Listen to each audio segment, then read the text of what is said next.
Hello. So, a psychoanalysis of the vaccinated. So I thought I'd try psychoanalyzing the vaccinated, which might sound a bit cheeky because I'm an unvaccinated person. You know, what do I know about vaccinated people? I'm not an expert. I'm just a random nobody.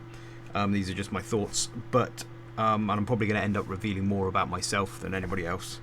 But I like psychology, and I like trying to understand where other people are coming from and why they behave the way they behave.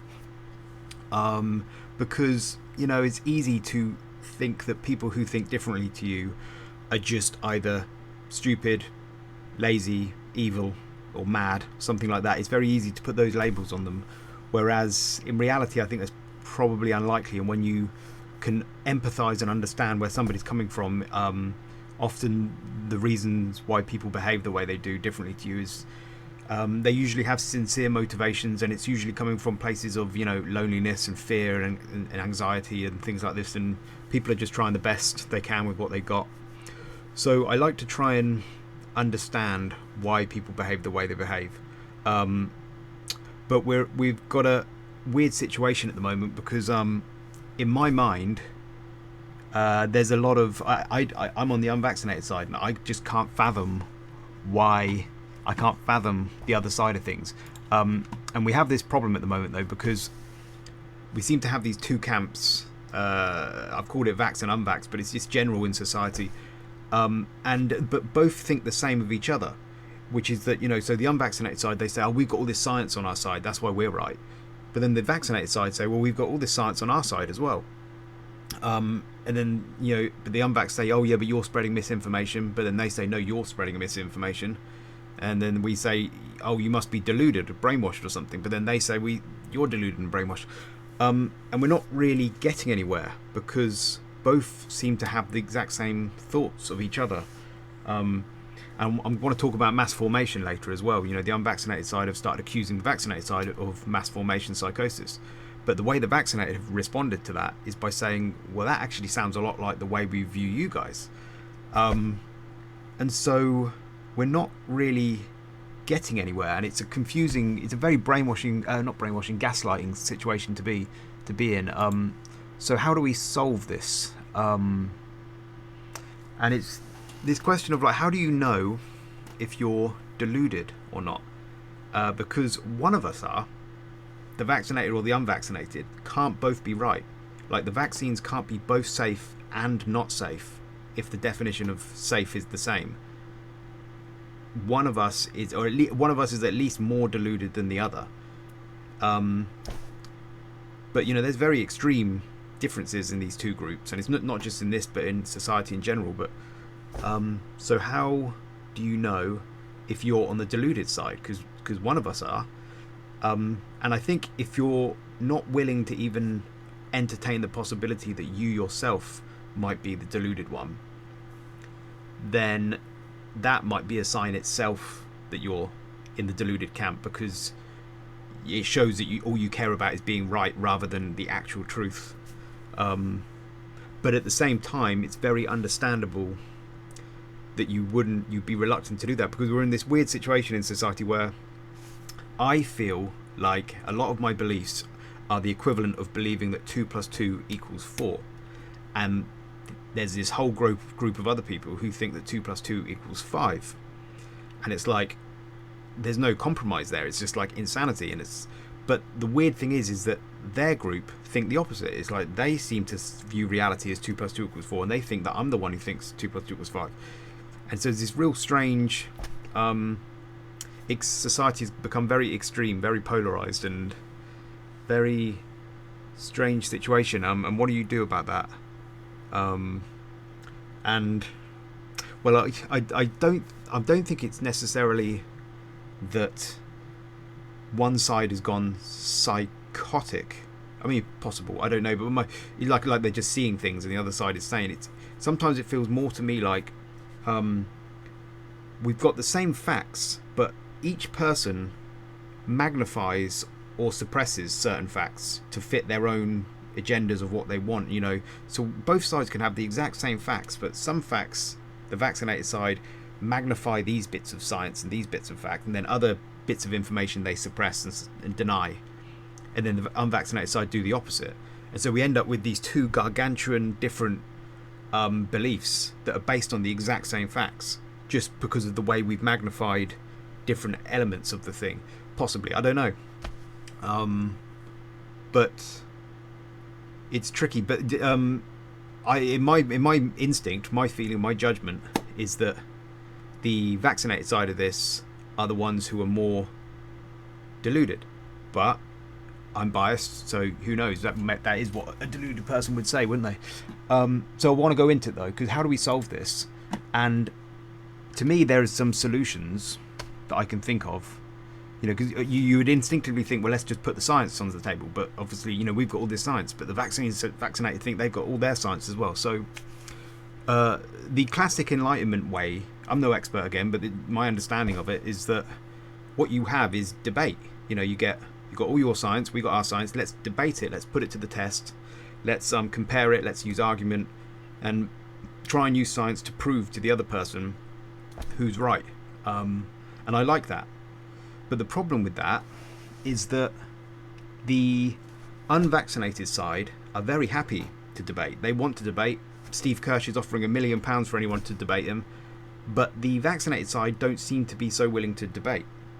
They seem to be more characterised by censorship. Is the feeling I get. You know, I'm hoping I can post this video on YouTube. I'm going to try and make it YouTube proof. But most of my other vaccinated videos I haven't been posted on YouTube because they get censored.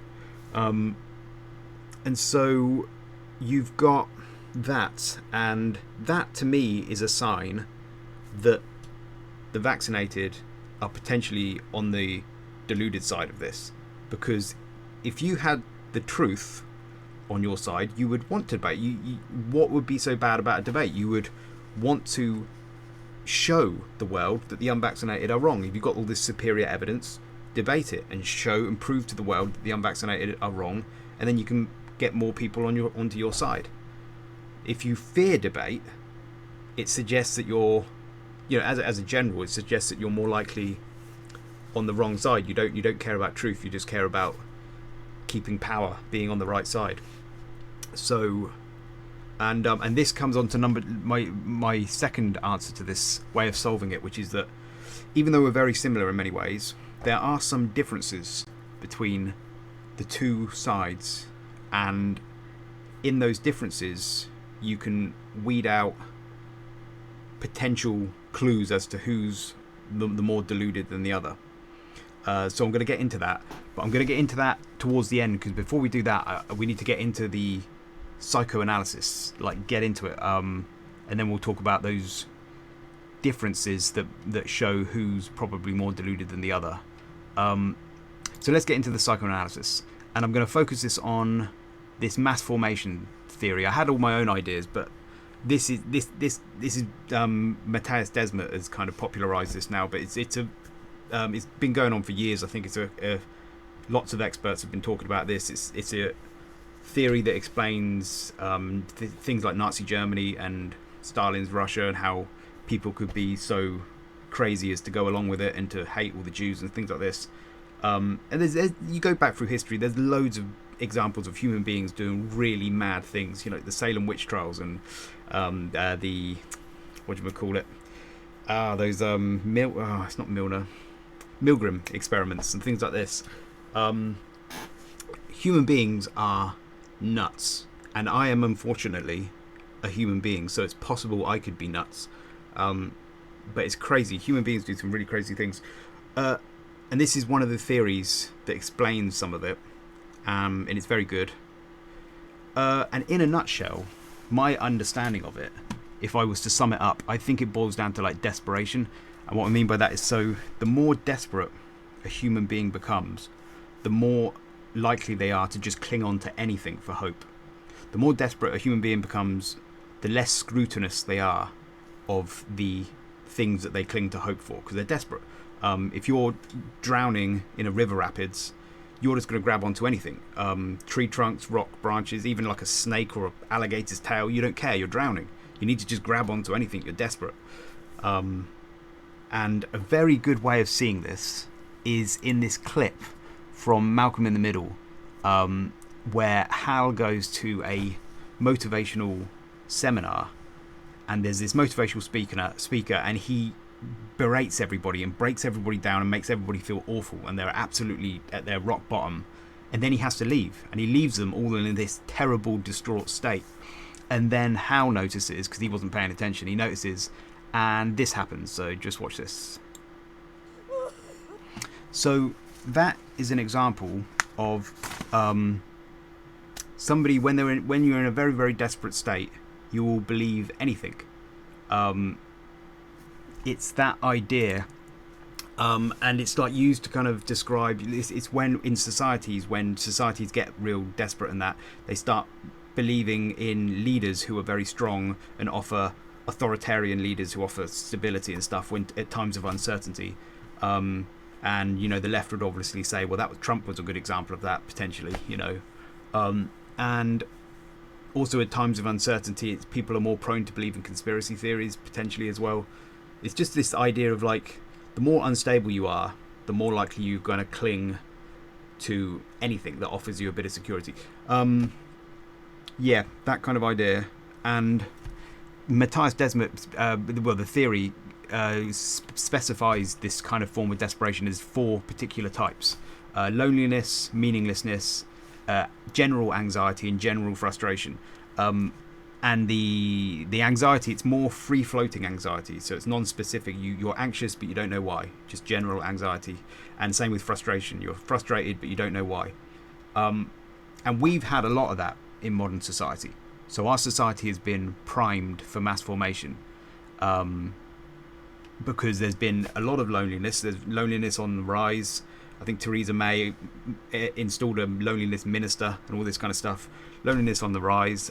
Meaninglessness, people reporting about their jobs not having any meaning for them. And you've got, you know, postmodernism as well, as making people feel not much meaning in life. And the free-floating anxiety, apparently general anxiety was on the rise. And frustration, you obviously got like outrage culture. That seems to be on the rise everywhere. And then social media has been exacerbating a lot of this. If you watch any Jonathan Haidt, he kind of will show you that there's links between social media and all of this kind of stuff. It exacerbates it a lot. And bear in mind, with social media, you've got all these kind of incredibly powerful AI, artificial intelligence algorithms, and, you know, an echo chamber stuff that kind of magnifies things even more. So our society has been properly prone for freak out, and so all those things were in play, and then I thought I was going to say something else about that, and I can't remember what it was. So I'm going to go through, though, why I'm going to go through the vaccinated and the unvaccinated, and show you how this mass formation theory might apply. Oh, the only other thing I was going to say about that is just I didn't want to be a hypocrite either. I don't want to accuse vaccinated people of a whole bunch of stuff that I'm guilty of as well. So I'm going to go through both of these things. But the vaccinated side. So this is how mass formation works. This is the theory. COVID is the monster for the vaccinated. And so all of that free-floating anxiety and free-floating frustration, that they didn't have an object to pin it on. They just didn't know why. Now they have an object. They can pin it on COVID. And now it's like there's a feeling of like, that's why I'm anxious. And it's a real feeling of expression there. They can pin it to something tangible. It's a good feeling, a bit more stability. And then the loneliness, well, the whole society came together to fight against COVID. And so now there's this camaraderie in society, a new social bond, and a new sense of purpose, because this is the purpose, to defeat COVID. And so all 4 of these problems that potentially people were having were suddenly solved in this COVID, the fight against COVID. Now everybody has a mission. And this is why I think there was a lot of a sense of exaggeration. It all felt like it was overblown, the whole thing, for me. And maybe this explains it, because what we were seeing is not a proportional response of anxiety towards this COVID threat. What we were seeing was society's collective anxiety, free-floating anxiety from all kinds of places that it's all boiling up together, and then it's all focused onto this COVID thing. And so you get this big overblown reaction. And so this is why we had like estimations of the number of deaths was just over the top. They predicted that 80,000 people in Sweden would die if they didn't lock down, and there was only 6,000 in the end. And that was like with overcounting methods potentially. Had the same thing in the UK. I think it was like 500,000, was it, something was predicted to die, and it was a fraction of that. And all the Nightingale hospitals for the overflow, they were never even used. And there was a real sense of like, wow, they over-egged the pudding a little bit here. They really exaggeration. And it's not that crazy to think about, because if you think about Will Smith's slap, when Will Smith slapped Chris Rock, he was not just slapping Chris Rock, he was slapping every person who's called him a cuck for the last however many years, and all of the frustration in his marriage and stuff. Everybody could kind of sense that that's what the slap was about. It built up, and you get this feeling sometimes, it's human nature. A person might freak out at work and everybody goes, oh, what's going on? And then later you find out, oh, his dad just died, or he's just divorced his wife, or something like that. And you're like, oh, that's what it's really about. Our emotional reactions, we can't always express them properly, and so they kind of we transfer them onto an object and lash out at one object. And it's like that idea is what might have happened. Collectively had all this anxiety, focused it on COVID, and it was an exaggerated response. And people really liked that sense of purpose and camaraderie. It was a real nice feeling that people got a buzz out of that. So that was happening, I think. And then number 2 is narrow focus. When you're drowning in the rapids and you're grabbing onto some branch, you are not thinking about what you're going to have for dinner later that day, or what team your football team's going to play at the weekend. All you care about is that branch and the fact that you're drowning in some rapids. Your focus goes incredibly narrow. And I think there's that kind of idea of what happened here.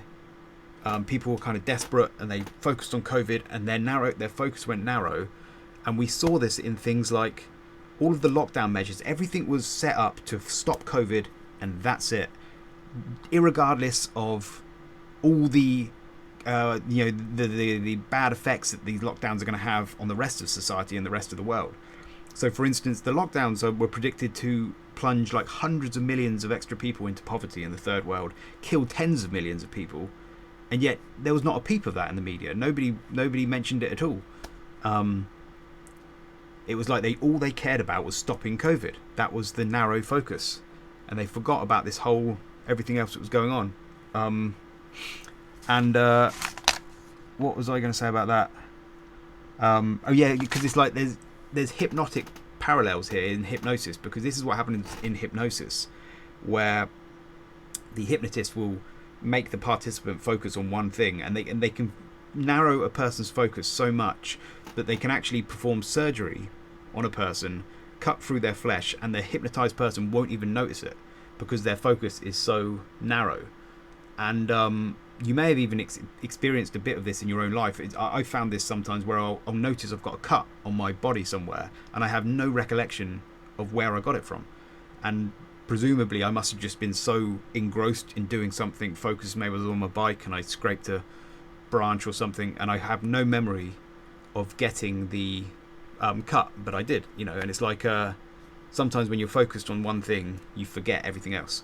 And so there was that going on in COVID, where we were just focused on stopping COVID and forgetting about all the other effects that are going to happen, like printing loads of money and all the inflation that's going to happen, and all the masks and how they're going to, all the harms of masks, the social harms, especially for kids, just all this stuff. So that might explain that it was people were kind of desperate, and so they lost sight, because that might explain that. Pardon me. Sacrifice. There was this sacrificial element. I don't fully understand this one, but the idea of a lot of the measures were like rituals, and I think there's an idea that if you make a sacrifice to a cause, it kind of deepens your investment in that cause. I particularly think of like the tests that people were doing, and people were shoving these test swabs down their nose and gagging on the back of their throats and that. It was quite a kind of, for me, it was kind of crazy. It was kind of like unnecessary and a little bit degrading and humiliating, and people were kind of doing it. And when you do that, you kind of only have two ways to go in your brain. One is to say that if you're doing this really kind of humiliating, uncomfortable thing, then COVID must be worth it. It must be so important that because otherwise I wouldn't do it otherwise, because otherwise I'm crazy. That's the only other option, is that I've been fooled, I've been tricked here, and I'm crazy.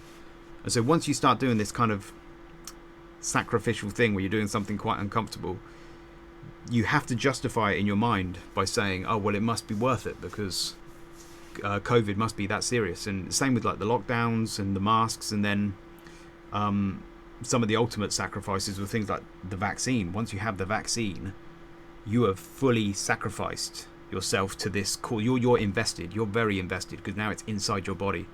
You have to be right, and it has to be worth it.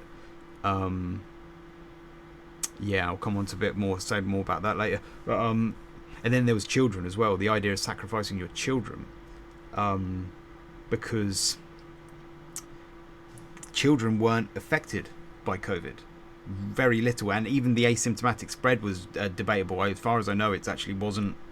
They weren't even spreading it that much either. And it's like, so they were out of this, and yet we were willing to risk them, put them at harm's way by vaccinating them, masking them up, and all this kind of stuff, and to harm their lives and their education, not for their sake, but to protect other people. We were putting that burden on them for the sake of protecting other people. It wasn't for their sakes at all.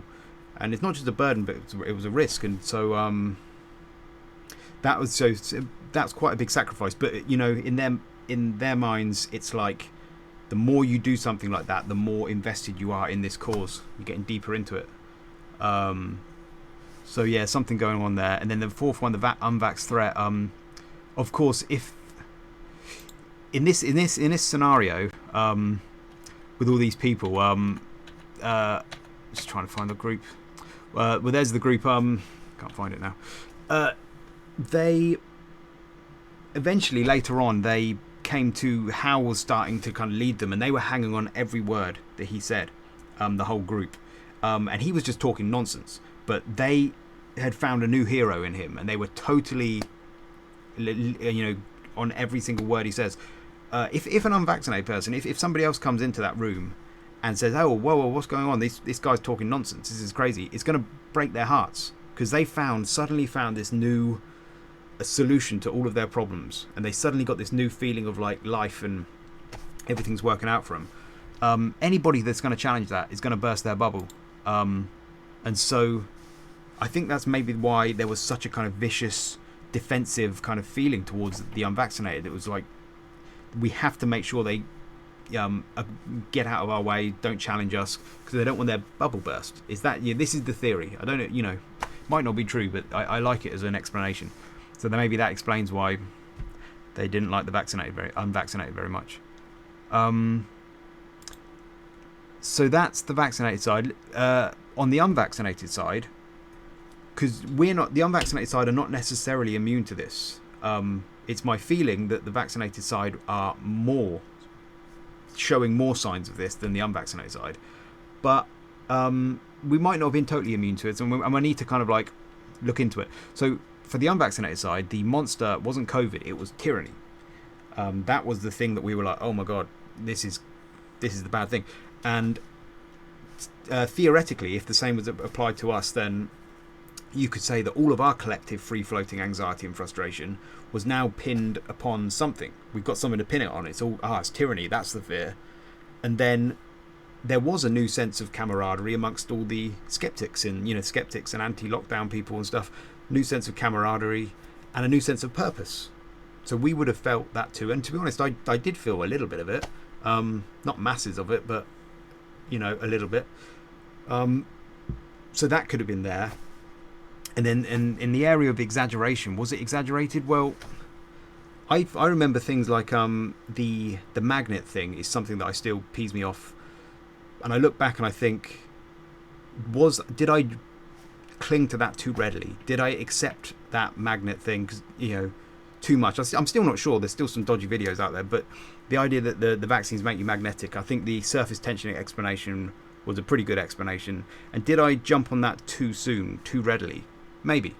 So maybe there's a little bit of that going on. It's possible. There was some other conspiracy theories that I didn't jump on, like mask worms and all kinds of other stuff that I didn't think was true. So, but there's, there could be a degree of that going on. And the narrow focus, it's a bit harder for me to. I'm obviously biased, so I can't really see it. I don't know whether it's because I'm, the vaccinated say, am I deluded, or is it just because there's not much mass formation on the unvaccinated side, so I can't really see it. But the narrow focus, I guess the vaccinated would say that the unvaccinated were narrowly focused in the sense of they were just caring about tyranny and their freedoms, and so much that they were willing to potentially get infected by COVID and not get the vaccine because they're so narrowly focused on just their freedoms, or something like that. They might say something like that. That's not what I agree with, but they might say something like that.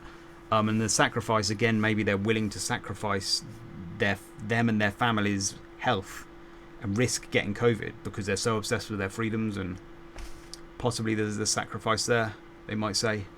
Not sure, again, not really see. And the vax threat, I have, some unvaccinated people have some quite vicious views against the vaccinated, and it could be some of that going on, that they're very defensive because they like this new camaraderie that we've got on this group on the unvaccinated side, and so they like to kind of maintain that rather than let's resolve it. Maybe some people, it could be some of that going on. Don't know, but anyway, so it's possible that the unvaccinated side are suffering mass formation as well.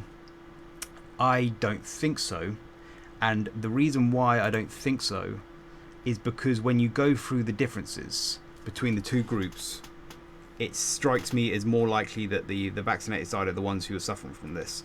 So the differences. This is where the rubber meets the road. So debate, I've already mentioned about who wants to debate. The vaccinated side don't seem to want to debate. They're characterised by censorship, but the unvaccinated side do want to debate. That strikes me as, the unvaccinated side are the ones who have the truth on their side. Much more likely. The second thing is that what came first? The COVID came first.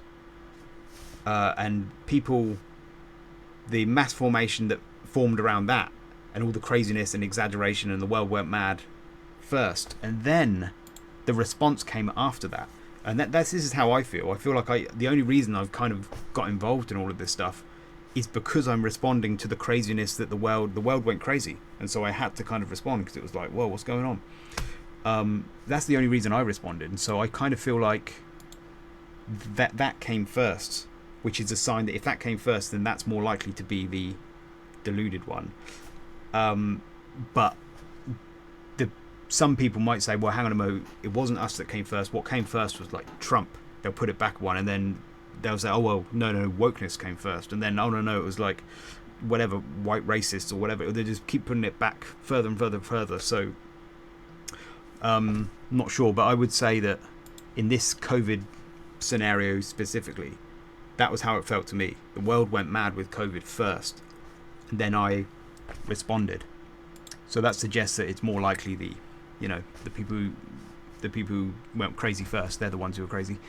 New normal. This is an interesting one as well. So, who wants a new normal, and which side wants to go back to the old normal?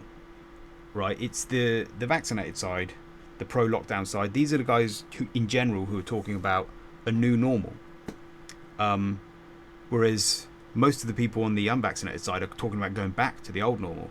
And that suggests that the vaccinated side, the reason they don't want to go back to the old normal is because they were dissatisfied with the old normal, which is probably because, or is more likely because, they had these problems of being lonely, meaninglessness, anxiety, frustration. That is a sign that they're more likely the ones who don't want to go back to the old normal. Whereas the people who do want to go back to the old normal, that is a sign that they were very satisfied and contented in the old normal. That's why they want to go back there. So that's another quite a good sign, I think, to me, that the people who don't want to go back to the old normal, it's probably a sign that they were the ones who are less satisfied with that, and so they're probably more likely to be the ones who are suffering from mass formation. I think that's quite a good argument, although there is a slight problem with that, which is that might mean that progressives and conservatives, progressives are necessarily always wrong, in the sense that they must be dissatisfied with the status quo. That's why they want to change, whereas conservatives are always necessarily satisfied and content with the status quo. That's why they don't want to change. But I don't think it's necessarily wrong to want... Progressivism isn't wrong by its nature, because it's fine and it's a good thing to try and progress things, make things better. It doesn't necessarily mean you're sad and lonely and depressed or whatever. Well,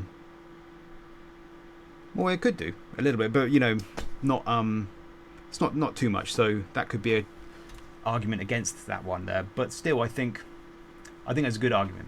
Who wants to go back to the old normal and who wants to go to a new normal? I think that's quite a good argument. 4 is social media. Which side uses social media more? The vaccinated side seem to be much more heavily users of social media than the unvaccinated side. Most of the skeptic community are generally characterized by a kind of hatred of big tech, of like the distrust of Facebook, Twitter, Google. They're all off of it. Don't trust any of it. You get a lot of that. It's made up of lots of like fringe people who are not on social media. Whereas the pro-vax, pro-lockdown side, they tend to be on social media a lot more. They tend to be much more invested in the whole social community group of things, and so to me that's another sign, especially the social media thing, that kind of exacerbates these symptoms, these not symptoms, but these causes, these conditions. It exacerbates them, and so the people who are on social media more are probably more likely to end up in a mass formation situation. That's another reason why I tend to think it's the vax who have gone crazy. There is another thing I was going to add here that I didn't, which is also when you look into like cults and the way cults form and people go mad, there is this authoritarian element and a collectivist element, and they're both elements that are characterized on the left as well, and on the vaccinated kind of side of things. This whole idea of collectivism, whereas when you're on the right and on the unvax side, they're much more individualistic. I mean, I'm making generalizations, but that kind of feeling, and authoritarian, the people who wanted the lockdowns and the mandates and all this kind of stuff, that's the pro-vax, pro-lockdown side. And this is something that characterizes cults as well. There's a kind of need for stability because they're uncertain, they're unstable, so they need that stability. So there's that as well. And then the last thing was, who has it worse? The vaccinated or the unvaccinated? It's much better to be a vaccinated person than an unvaccinated person, right? Fairly uncontroversial. Unvaccinated people are like second-class citizens. They can't travel. They can't go to certain shops and stuff. They have to do all this extra quarantining and extra testing. They get huge amounts of hatred on the news, on the media. They get ostracized by family and friends. Lots of social pressure. It's lots of worry, and then on top of that, well, let me come to that in a minute. It's worse to be unvaccinated than vaccinated, and the reason why this is a good argument, I think, is because people tend to believe things based on the conclusion. Like if the conclusion of a belief is bad, then people are more prone to not believe it. I'm not explaining this very well. Sometimes I hear about people who talk about belief in God, and they say, I don't want to get into that church and Bible stuff because I'm sleeping with my girlfriend, and I know that if I start going down that path, I'm going to feel guilty. I'm going to have to end it with my girlfriend, so I don't really want to get into it.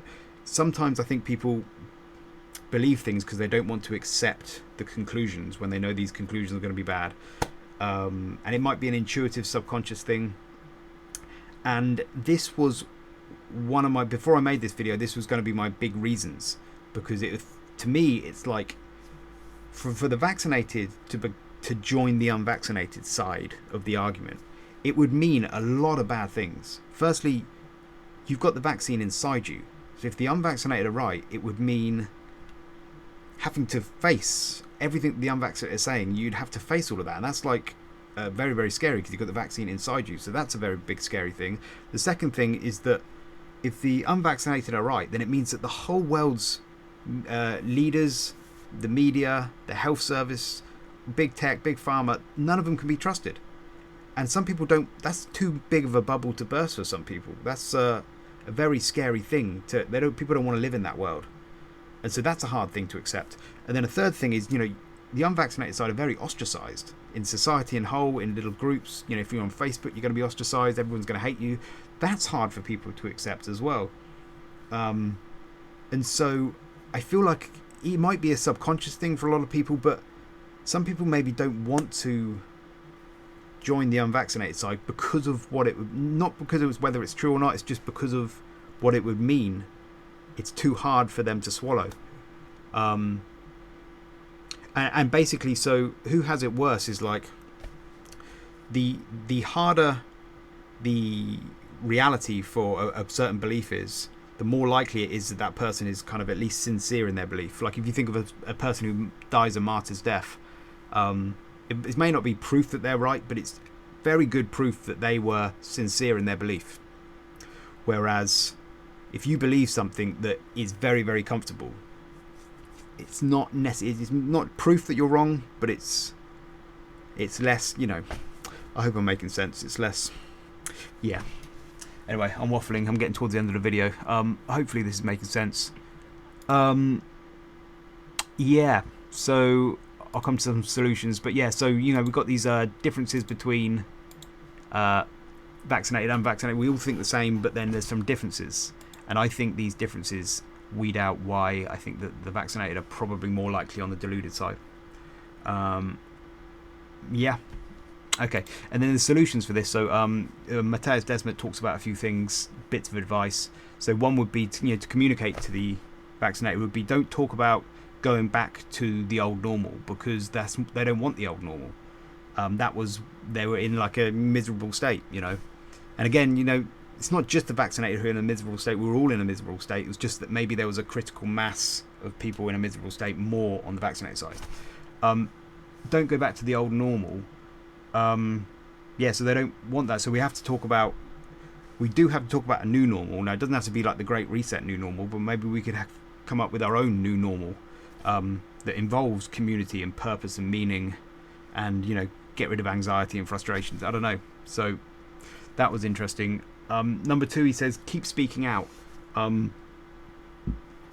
because in the past, in totalitarian regimes, when it starts to get violent and ugly and the mob starts going really nuts and start just killing the other people, it's when they silence the opposition. But the more you can keep speaking out, the more it doesn't make the hypnosis go so deep. It kind of keeps at least people, you might not convince them to break out of their brainwashing, but it stops the hypnosis being so deep. So keep speaking out. I think that's self-evident. Non-violent protest as well, that's very important. He says this isn't like a typical dictatorship. This is totalitarianism. Is all that will happen is if you get violent, if you get angry, it's just going to make the other side think, there we go, we knew you were crazy, unstable people, there we go. It's just proof that you are bad people. And I've always been a big fan of like non-violent protest. It just seems, I might be naive, but I like it. It seems like a good response. Yep. Totalitarianism. So this one is one possible way that you can deal with it is because the vaccinated have this new monster called COVID, and it's where they've pinned all their anxieties on and they've got their sense of purpose from. If you can actually replace that with tyranny and totalitarianism and the fears of that, and make them realize that is an even bigger place to pin your anxieties on, they can sometimes shift. This is his theory, or from what I've heard, they can sometimes shift and then start pinning their fears on totalitarianism. Once they realise that that's actually an even bigger worry, and there's a sense of camaraderie from there and all this kind of stuff and purpose. That can be another shift that you can do. 5, don't give up. Just this sense of like sometimes when you talk to people, it can seem kind of hopeless, like you're not getting through to anybody. But I'm a big believer in every little helps. And sometimes just, you might not feel like you're getting through to somebody, but you might be just a little bit, just little notches here and there, and ideas are very mimetic in this kind of social, when it comes to social, behavioural, mass formation, hypnosis kind of things. Just little ideas can spread like viruses. And so just small things can help sometimes, so don't give up. And then it'll eat itself. If nothing else, try to get yourself independent and out the way, because these kind of things will eat themselves in the end. They'll just destroy themselves because they're inherently insane, some of these systems. So that is another thing you can do, is just wait it out and just hope for the best. So that is my psychoanalysis of the whole thing. Sorry, it might have been a bit waffly. Anyway, I will leave it there. Okay, bye bye.